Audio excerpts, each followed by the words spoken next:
Hi, and I'm happy that you're here to join me to share the lessons that I learned from reading Ezekiel 34 to 36.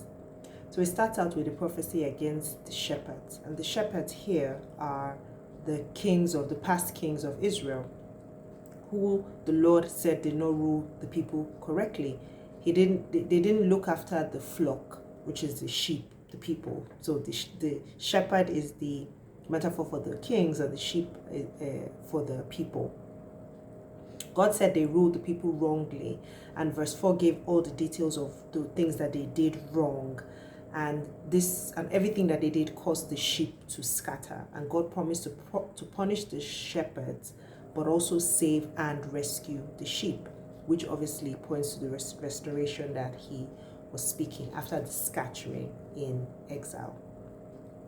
God had already set up a king in the line of David who would be the one to shepherd and tend to his flock, as said in verses 23 to 24 of chapter 34. And it says he will be their shepherd forever. We already know who this king is. That's our King Jesus.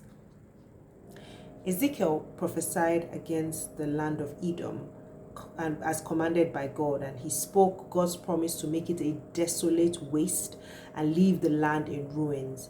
And this was because of their hostility towards the children of Israel. Now, this isn't the first time that we're hearing a prophecy against Edom and the things that they did, and it was pretty much the same things that we read in chapter 20, but here there are a few additions, because God let them know the reasons why, his wrath, and it was for being hostile towards Egypt, for aiding and abetting their destruction, desiring to take over their land after they had been taken off to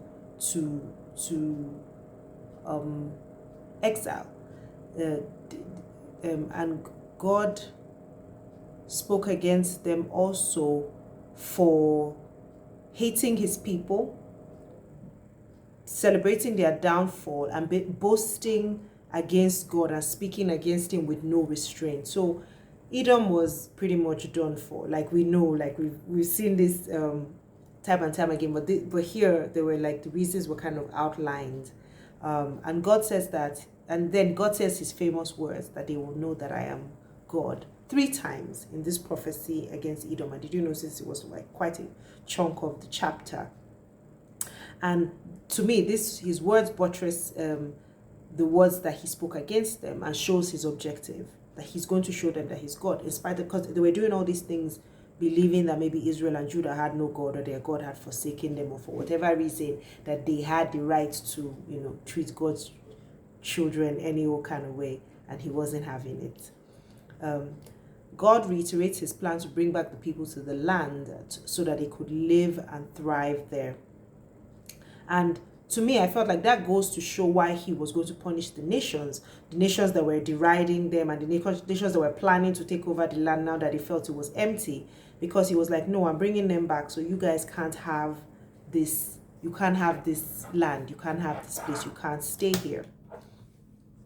God wasn't doing all of this for Israel because of their actions, but so that his reputation and his character would be known far and wide as the God who did all of this for them. And that's also all evidence in chapter 36 verse 22, because one would think that, oh, he was doing all this because of the people, but the people were going through this punishment because of what they had done, but he was doing this, punishing their enemies and bringing them back to the land because of himself. And because but this doesn't mean that God didn't care about the people, they were not important. But the fact of the matter is, it is all about him. God is the point of it all. And most people say, oh, why does God, and I thought about it, when they say, why does God let bad things happen, or why does he let but the fact is, we always forget, God isn't on our dime. He doesn't worship us, we worship him. He is God. He is the whole point of everything. But that's not my lesson. My lesson here is that God is the author of heart change. In chapter 36, verse 26, God says, I will give you a new heart and put a new spirit in you. I will remove from you the heart of stone and give you a heart of flesh. This shows that changing our hearts is not up to us, it's God's. It's God's prerogative, it is God's power, it is within his power, and he's the only one who can change our hearts. Like sometimes when you struggle with the way that you feel about something or someone, the only way to kind of change your mind and your heart about it is give it to God. No matter how much you try to modify your behavior or try to channel your mindset, God is the one who is the author of our change. So if we desire to really change our lives and the way we've been living, let's do like David did. Remember when David has sinned, when he was in a very desolate and in a state of despair after he sinned with Bathsheba and Uriah, he prayed and he said, God, create in me a new heart, a clean heart, and restore a right spirit within me. I think that's such a powerful prayer, especially when you find yourself struggling to live right, or maybe struggling with the consequences of your actions, just like David did. And another thing that came through to me in verse 27, it says, and I will put my spirit in you to move you to follow my decrees and be careful to keep my laws. This was a foretelling, as far as I'm concerned, of the Pentecost, where the Holy Spirit came upon the disciples at the time. So we, the children of God, God has poured out his spirit. He has given us his spirit to guide us in all our ways. Aren't you just glad that you have an awesome Father like God, where you don't have to be the one to struggle to do things for yourself? God has given you his spirit that empowers you to do that. I know I'm glad. I don't know about you. I'm sure you're glad too. So thank you for joining me today. I'm really enjoying the book of Ezekiel and look forward to sharing the lessons with you back here tomorrow, God willing.